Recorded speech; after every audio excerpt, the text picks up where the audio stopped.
teachers, administrators, coaches, bus drivers, everybody that's involved in educating our children, and we are praying for you. We know that this is unprecedented times. It's very difficult, and truth be told, we're all seeking the best way that we can to educate our children. And so we salute you from Tri-Cities Church, man. We are praying for you every day. We believe in what you're doing. We've got your back.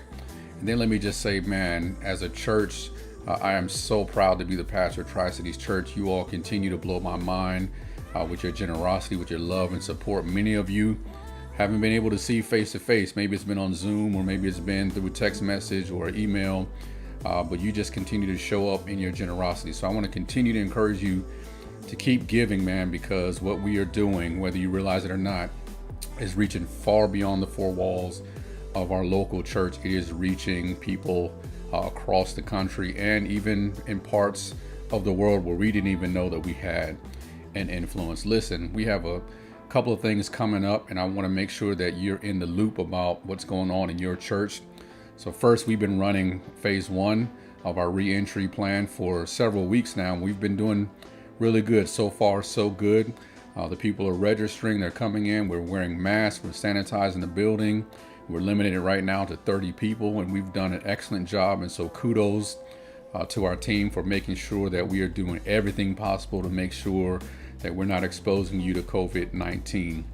With that being said, part of the reason why you see us film in the back of the sanctuary, if you're familiar with Tri-Cities Church, is because we've been doing some updates to our facilities, and we are now rounding third base, and we're headed towards home with being able to finish up some of those projects. And so that means when that's done, we are going to transition back to Sunday morning. Now, I don't have a date for you yet, but we are looking at somewhere around Labor Day weekend or the Sunday thereafter, where we should be complete with those updates, and we'll transition back to a Sunday morning service. We'll still probably do the live recording, but we are transitioning. We are looking forward to transitioning back. What that means is at that time, we'll be able to open up more spots for those of you who would like to come and worship with us. So stay tuned. Continue to pray for us as we are seeking God for the best thing to do. The other thing I want to present you with is, if you haven't done it already, I just got mine in the mail today, because we are asking you to wear your mask. Why not go on the website and get you a Tri-Cities Church mask? So this one that I have says TCC Strong, and that's because we continue to remain strong as a church. So go on the website, go to where it says store, click on it, and you'll find all of our t-shirts, and you can also have those made into masks. What a great way to represent your church. Finally, I want to share something with you. On September the 13th, we're going to begin a brand new series, and it's going to be based off of this book called The Good Life. It's by pastor and author Dr. Derwin Gray, and it's essentially a look at the Beatitudes and how Jesus teaches us the real way to true happiness. Man, what a great message for us during this time where our emotions are all over the place, but Jesus has something to say about that. And so why I wanted to give this to you now is because we are going to roll out all the content, the videos, worksheets for teenagers. We're just going to do this church-wide. And so if you're interested, I wanted to give you a chance to go on Amazon or wherever you get your books and order a copy of The Good Life and start reading it now, because on September 13th, we're going to start a series based on this book, based on the Beatitudes, and we're going to walk through that together as a church. It's going to be a great time. Listen, I'm so proud of the way that you all have been holding it together.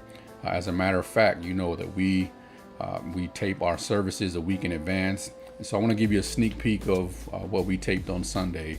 We've been talking about the prophet Ezekiel and God taking him to the valley of dry bones. And I don't want to give away the whole sermon, but I feel like some of you may need to hear this. There's a part in that first couple of verses where God asks Ezekiel if he thinks that these dry, dead bones can live. And Ezekiel says something that's cold-blooded. He just says, God, only you know. And what that suggests is that there's some things that we can't possibly know that we didn't see coming, and we don't know what the end result is going to be. So let me just share this for those of you who this may apply to. Some of us have been beating ourselves up about what we should have done about something that none of us knew was coming. Earlier this year, something hit and it totally transformed the way that you've had to do life, that you've had to parent your children, that the way that you've had to do your finances. And let's be honest, there's no way that you could have possibly known that that was going to happen.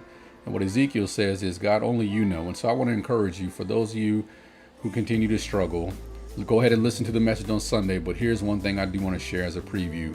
For those of you who struggle, those who continue to beat yourself up and make yourself feel guilty about what you should have done, just know this: you can't do something about what you didn't know was going to happen. You didn't know that was going to happen, whatever that is for you.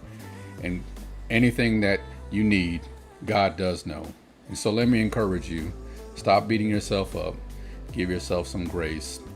You might not have known that this was coming, but God does know. Listen, I love you. I can't wait to see you again. Keep giving, keep serving our community. We're going to continue to get through this together. Peace.